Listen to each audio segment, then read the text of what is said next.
प्यारे बच्चों एवं बच्चियों, सुप्रभात। आज हम लोग पढ़ने वाले हैं कक्षा 10 का विज्ञान, धातु एवं अधातु।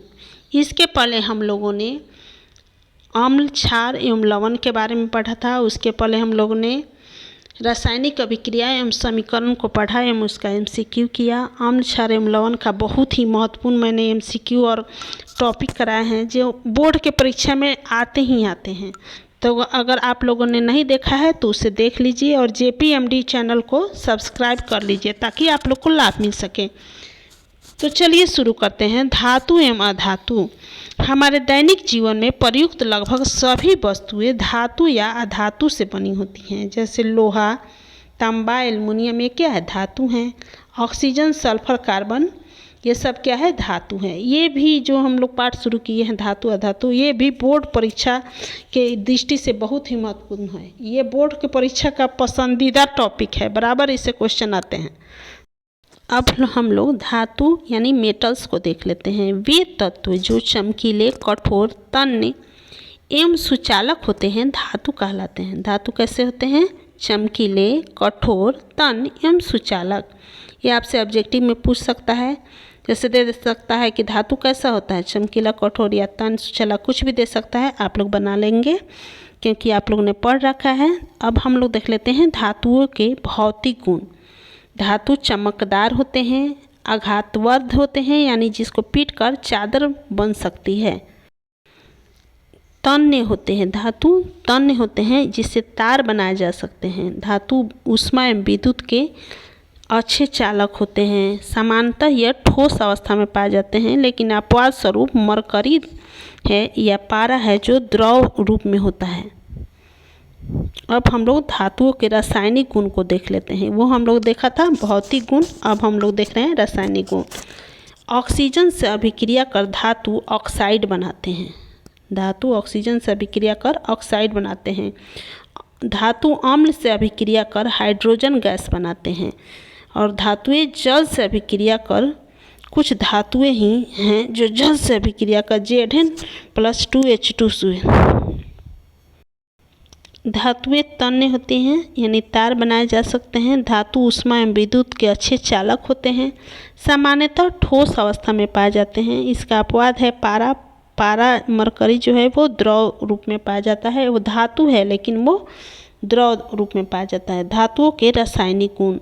धातु ऑक्सीजन से अभिक्रिया कर धातु ऑक्साइड बनाते हैं। धातु अम्ल से अभिक्रिया कर हाइड्रोजन गैस निकालते हैं। उदाहरण Zn+2HCl बराबर ZnCl2+H2। अब हम लोग देख लेते हैं अधातु। वे तत्व जो भंगुर, कुचालक और बिना चमक के होते हैं अधातु कहलाते हैं। धातु में क्या था? चमक था। और धातु क्या था?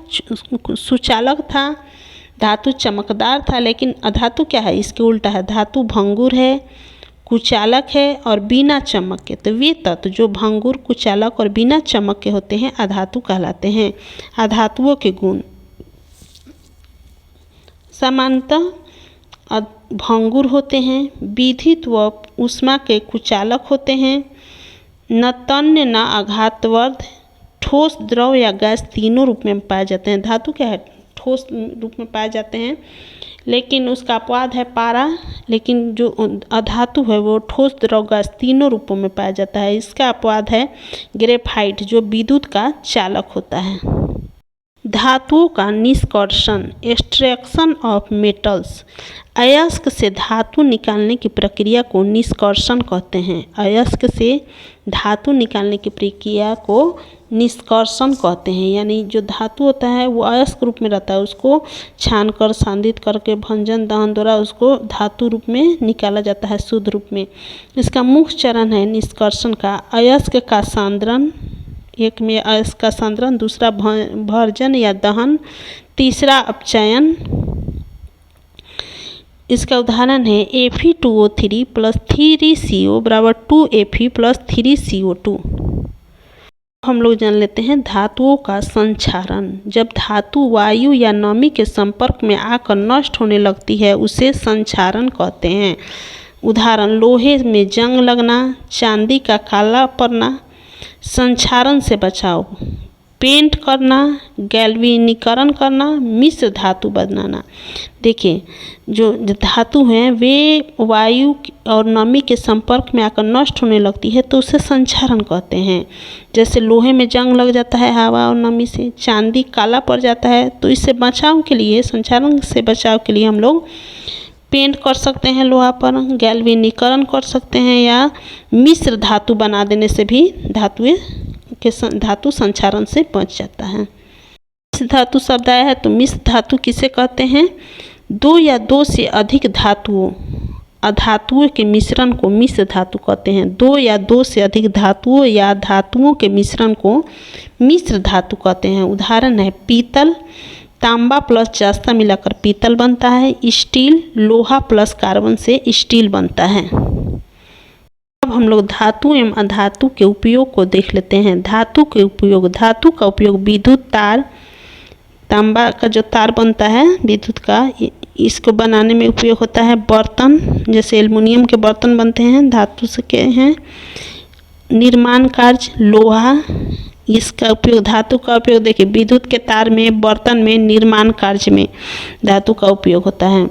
अब अधातु का उपयोग, अधातु ऑक्सीजन का उपयोग श्वसन में, नाइट्रोजन का उर्वरक में, कार्बन का ईंधन में, यानी अधातु का उपयोग श्वसन, उर्वरक और ईंधन में होता है। निष्कर्ष हम लोग समझ लें, धातु एवं अधातु हमारे जीवन और उद्योग दोनों के लिए अत्यंत आवश्यक है। इस अध्याय की सही समझ से बोर्ड के परीक्षा में अच्छे अंक प्राप्त किए जा सकते हैं। आगे हम लोग कुछ क्वेश्चन देखेंगे जिससे आप लोग को पता चल जाएगा कि ये बोर्ड में कितना इम्पोर्टेंट है ये चैप्टर। हम लोग ने धातु एवं अधातु को समझ लिया। अब हम लोग उसके प्रश्नों को देख लेते हैं जो बोर्ड में लगातार पूछे जाते हैं। अगर आप लोग इसे अच्छी तरह से कर लीजिएगा तो बोर्ड के प्रश्न आपके नहीं छूटेंगे। तो चलिए देख लेते हैं। पहले हम लोग देखते हैं अति लघुत्तरीय प्रश्न को।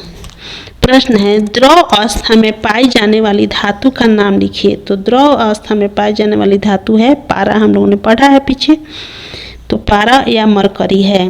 विद्युत का चालक अधातु कौन सा है? विद्युत का चालक मतलब अधातु तो होते हैं विद्युत का कुचालक, लेकिन एक का धातु ऐसा है जो विद्युत का चालक है, तो वो कौन है? तो वो है ग्रेफाइट। तीसरा क्वेश्चन है, लोहे में जंग लगने की प्रक्रिया को क्या कहते हैं? तो लोहे में जंग लगने की प्रक्रिया को संक्षारण कहते हैं। चौथा है, धातुओं को पीट कर चादर बनाने की क्षमता को क्या कहते हैं? तो उसे आघातवर्ध्यता कहते हैं। हम लोग लघुत्तरीय प्रश्न देख लेते हैं। धातु की दो भौतिक विशेषताएं लिखिए। दो भौतिक विशेषताएं पूछ रहा है। एक में लिखिए धातुएं चमकीली होती हैं, दूसरा धातुएं ऊष्मा एवं विद्युत की सुचालक होती हैं। अगला प्रश्न, अधातुओं के दो गुण। अधातुओं के दो गुण हैं, अधातु भंगुर होते हैं, विद्युत के कुचालक होते हैं। अगला प्रश्न है, धातुओं की अम्ल से अभिक्रिया लिखिए। उत्तर है, धातुएं अम्ल से अभिक्रिया कर लवण और हाइड्रोजन गैस बनाती है। उदाहरण है Zn + 2HCl = ZnCl2 + H2O। अगला प्रश्न है, संक्षारण क्या है? इसके बचाव के दो उपाय लिखिए। यह हमेशा क्वेश्चन आता रहता है बोर्ड में। उत्तर है, वायु व नमी के संपर्क में धातुएं का नष्ट होना संक्षारण कहलाता है। यानी जब धातु वायु और नमी के संपर्क में आकर नष्ट होने लगता है तो उसे संक्षारण कहते हैं। इसके बचाव के क्या उपाय हैं? तो इसके बचाव के उपाय हैं, एक में पेंट करना, दूसरा गैल्वेनीकरण करना। अब हम लोग देख लेते हैं दीर्घोत्तरीय प्रश्न को। ये 5 अंक के होते हैं। प्रश्न है, धातु और अधातु में अंतर लिखिए। इसका उत्तर है, धातु चमकीली होती है, अधातु बिना चमक की होती है। धातु विद्युत की सुचालक है, अधातु विद्युत की कुचालक है। धातु तन्य होती है, अधातु तन्य नहीं होती है। धातु आघातवर्ध है, अधातु भंगुर है। अगला प्रश्न है, धातुओं के निष्कर्षण की प्रक्रिया समझाइए। उत्तर है, अयस्क से शुद्ध धातु निकालने की प्रक्रिया को धातु का निष्कर्षण कहते हैं। मुख्य चरण है, सबसे पहले होगा अयस्क का सांद्रण, दूसरा होगा भर्जन या दहन, तीसरा अपचयन। इसका उदाहरण है Fe2O3 प्लस 3CO बराबर 2Fe प्लस 3CO2। कुछ अतिरिक्त महत्वपूर्ण प्रश्नों को देख लेते हैं जो बोर्ड के पसंदीदा प्रश्न हैं। मिश्र धातु क्या है? 2 उदाहरण लिखिए। 2 या 2 से अधिक धातुओं अथवा धातु व धातु के मिश्रण को मिश्र धातु कहते हैं। मिश्र धातु क्या है? 2 या 2 से अधिक धातुओं अथवा धातु व धातु के मिश्रण को मिश्र धातु कहते हैं। उदाहरण है पीतल तांबा प्लस जस्ता को मिलाकर पीतल बनता है। स्टील लोहा प्लस कार्बन को मिलाकर बनता है। अगला प्रश्न है सोडियम को केरोसिन में क्यों रखा जाता है? उत्तर है सोडियम वायु और जल से तीव्र अभिक्रिया करता है, इसलिए उसे केरोसिन में रखा जाता है। सोडियम वायु और जल से तीव्र अभिक्रिया करता है, इसलिए उसे केरोसिन में रखा जाता है। तो ये थे बहुत ही महत्वपूर्ण प्रश्न बोर्ड की परीक्षा के लिए। अगर आप लोग इसे कर लेते हैं तो आप लोग को बहुत लाभ मिलेगा। चलिए बहुत बहुत शुभकामनाएं आप लोग की सफलता के लिए। धन्यवाद।